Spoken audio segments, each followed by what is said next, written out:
Hello everyone, आप सभी को मेरा नमस्कार। एक बार फिर से आप सभी के सामने मुखातिब हूँ नए एक्सपीरियंस के साथ में। मैं अंजलि जाड़ीवाल, मैनेजिंग डायरेक्टर टीम 360 से लेकर आई हूँ आज हनुमान जयंती के हनुमान जन्मोत्सव के अवसर पर शानदार एक्सपीरियंस।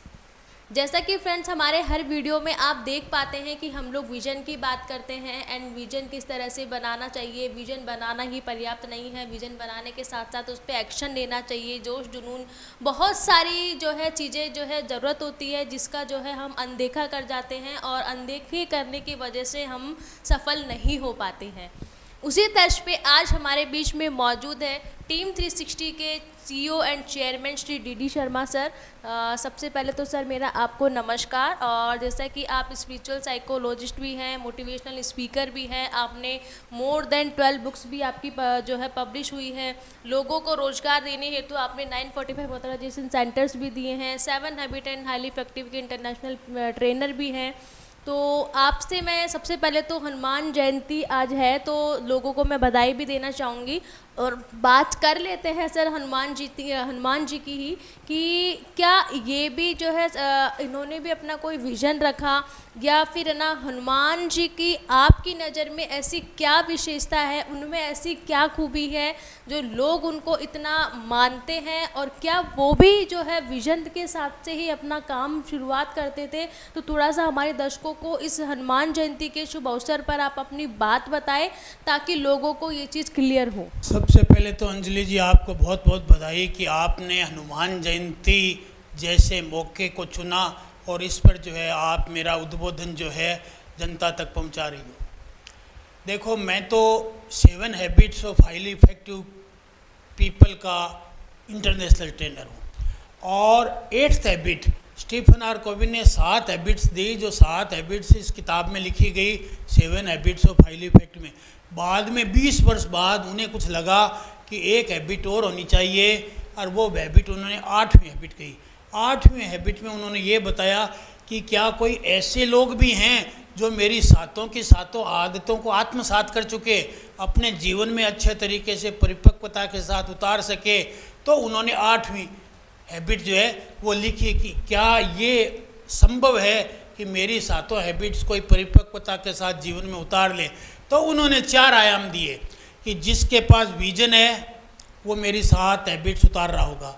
दूसरा उन्होंने कहा कोई एक्शन करने वाला व्यक्ति है, डिसिप्लिन्ड एक्शन वो होगा। तीसरा जिसके पास पैशन है, जोश जुनून है, प्रचंड जोश जुनून जिसके पास है।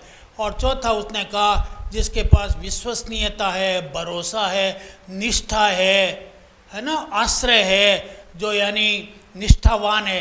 ये 4 बातें जिसके अंदर है वो 7 हैबिट्स का साकार स्वरूप है। ठीक है, अब अपन हनुमान जी को देखिए। हनुमान जी में ये 4 आयाम पूरी तरह से पाए जाते हैं और 7 हैबिट्स पूरी तरह से पाई जाती है। प्रोएक्टिव मतलब चला करके काम करना। जब लक्ष्मण जो है घायल हो गए थे, मूर्छा में आ गए थे, तब कोई ये बताने वाला नहीं था कि क्या किया जाए। अंदाज से पता चला कि फला व्यक्ति एक बहुत बड़ा वैद्य है जो कि लंका में है, उसको लाइए, इतना तो मालूम था, बता दिया था विभीषण ने, वो उनको ले भी आए। लेकिन उन्होंने कहा कि मेरे को तो ऐसी दवा चाहिए और वो इतनी दूर मिलती है, तो कोई कुछ नहीं बता पाया। लेकिन प्रोएक्टिवनेस का कमाल देखिए, हनुमान जी की प्रोएक्टिवनेस का। उन्होंने फट बिना किसी से पूछे, राम जी से भी नहीं पूछा, और पहल करी और गए वहाँ उस द्रोणाचल पर्वत पर। और वो प्रातःकाल से पहले जो है वो हनुमान बूटी लेकर के आए और उस संजीवनी बूटी से लक्ष्मण के प्राण बचे। तो ये प्रोएक्टिवनेस की मिसाल है। विजन उन्हें मालूम था। उन्होंने विभीषण को ये बात कही कि तेरा भला किस में है, तो उन्होंने एक भविष्य दिखाया। उन्हें क्या दिखाया? तेरा भला राम जी के पास जाने में है, यहाँ तू सदैव तकलीफ रहेगा। और हनुमान जी और वो तू जाएगा तो तेरे को स्वीकार भी कर लेंगे और कुछ न कुछ तेरे को बोनस में मिलेगा भी। आपको मालूम है जाते ही उनका राज्य तिलक कर दिया गया कि उन्हें लंका का जो है अधिपति लंकेश्वर बना दिया गया। इसी तरह से सुग्रीव को भी उन्होंने विजन के साथ, विजन क्या होती है? खुद तो भविष्य में झांकिए ही, लेकिन लोगों को भी उनके गुणों को बतलाइए ताकि वो भी भविष्य में तरक्की कर सके।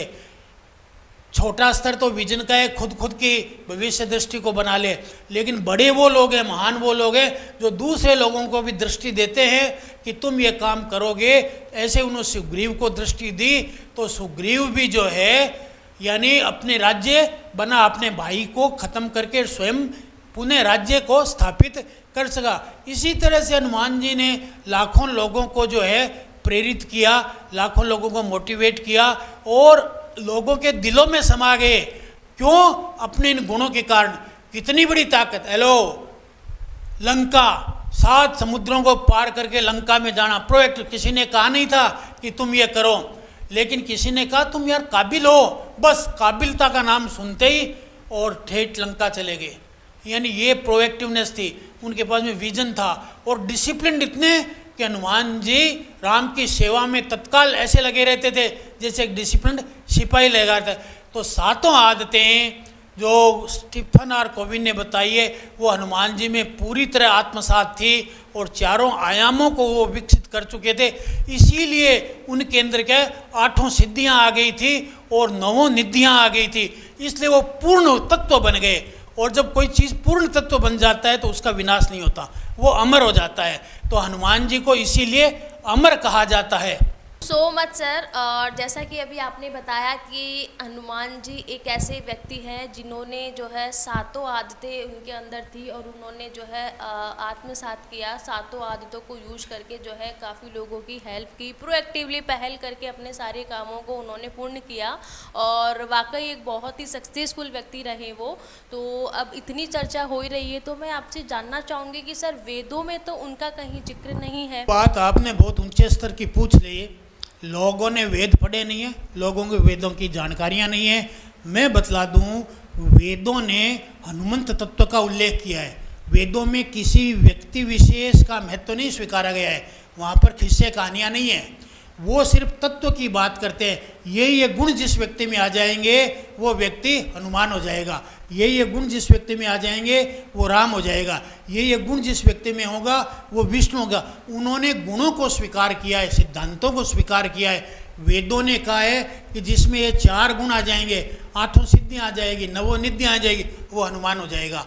तो ऐसे डायरेक्ट एक व्यक्ति विशेष के रूप में तो नहीं, लेकिन एक हनुमंत तत्व जो पराक्रम का धनी है, साहस का धनी है, प्रचंडता का धनी है, तेजस्विता का धनी है और ओजस्विता का धनी है और निष्ठा का धनी है और कृपा करने वाला धनी है। ये जिसमें ये गुण हो वो हनुमंत तत्व है और ये हनुमंत तत्व नाश नहीं होता, ये सदैव रहता है। इसलिए हनुमान जी रामायण काल में भी रहे हैं, हनुमान जी बाद में महाभारत काल में भी अर्जुन के ध्वज में भी रहे और यदा कदा अर्जुन को दर्शन भी होते रहे और वो आज भी मौजूद है। आज भी जिस किसी व्यक्ति में ये गुण मौजूद है वो हनुमान ही है और कईयों को तो हनुमान स्वरूप में दिखाई भी देते हैं। और जैसा कि सर अभी आपने जो है लास्ट क्वेश्चन में जिक्र किया था कि इसीलिए हनुमान जी अमर हैं, तो मुझे ये थोड़ा सा बताएं कि हनुमान जी अमर क्यों हैं, दर्शकों को भी, ताकि जो है इस चीज़ का लाभ हो और उन्हें भी जो है कुछ सीखने को मिले। अभी मैंने बतलाया कि वेद जो है वो गुणों की प्रशंसा करते हैं। गणेश में ये गुण है इसलिए वो पूजनीय है। जितने भी देवता वेदों में है वो सारे के सारे गुणों के प्रतीक है। हनुमान जी भी गुणों के प्रतीक है।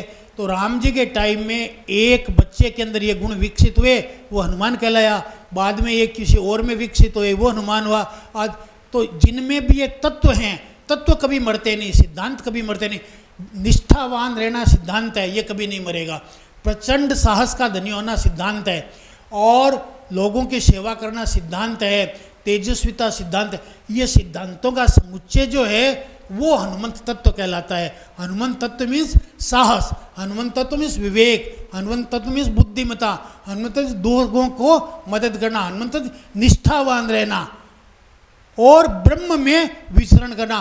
पूरे ब्रह्मांड में भी विचरण करते रहते हैं, सबकी मदद करते रहते हैं, इसलिए उन्हें ब्रह्मचारी का है। ब्रह्मचारी का मतलब जो ब्रह्म का आचरण करे, जो सर्वत्र ब्रह्म में विचरण करता रहे, सबकी मदद करता रहे, इसलिए हनुमंत तत्व है और इस कारण से अजर अमर है। Thank you very much. बहुत धन्यवाद सर, आपने अपना कीमती समय निकालकर हमारे दर्शकों को ये चीज़ क्लियर की और आज हनुमान जयंती के शुभ अवसर पर जो है आपने लोगों को मोटिवेट किया। तो देखा फ्रेंड्स, आज के वीडियो में जो है आपने सीखा होगा कि हनुमान जयंती के शुभ अवसर पर आप लोगों को भी क्या नया करना चाहिए। हमारे लिए हर एक दिन जो है स्पेशल होता है, हर एक दिन हमारे लिए नई अपॉर्चुनिटी लेकर आता है। तो आप भी, आज से बढ़कर आपके लिए कोई दिन नहीं है, आज का दिन आपके लिए सर्वश्रेष्ठ जो है चुना गया है। तो आज के दिन से ही अगर आपने इससे पहले बहुत गलतियां की है, भूल की है, तो कोई बात नहीं, आप आज से जो है अपने जीवन में एक नया सुधार कर सकते हैं, आप एक परिवर्तन ला सकते हैं। आपको जो है एक डेडिकेशन के साथ में दृढ़ संकल्प लेना होगा कि हमें जीवन में क्या जो है आगे कैसे बढ़ना है, क्या करना है। जिस तरह से हनुमान जी ने अपनी 7 हैबिट्स को यूज में लेकर के जो है कारगर सिद्ध हुए, सफल व्यक्ति सिद्ध हुए, उसी तरीके से आपको भी उनकी कुछ खूबियों को जो है लेना है और अपने जीवन में निखार लाना है। आप लोगों ने हमें इतने ध्यान से सुना, उसके लिए बहुत बहुत धन्यवाद। हम फिर से मुलाकात करेंगे नए वीडियो में, नए टॉपिक के साथ में, नए क्वेश्चन आंसर्स के साथ में। तब तक के लिए धन्यवाद।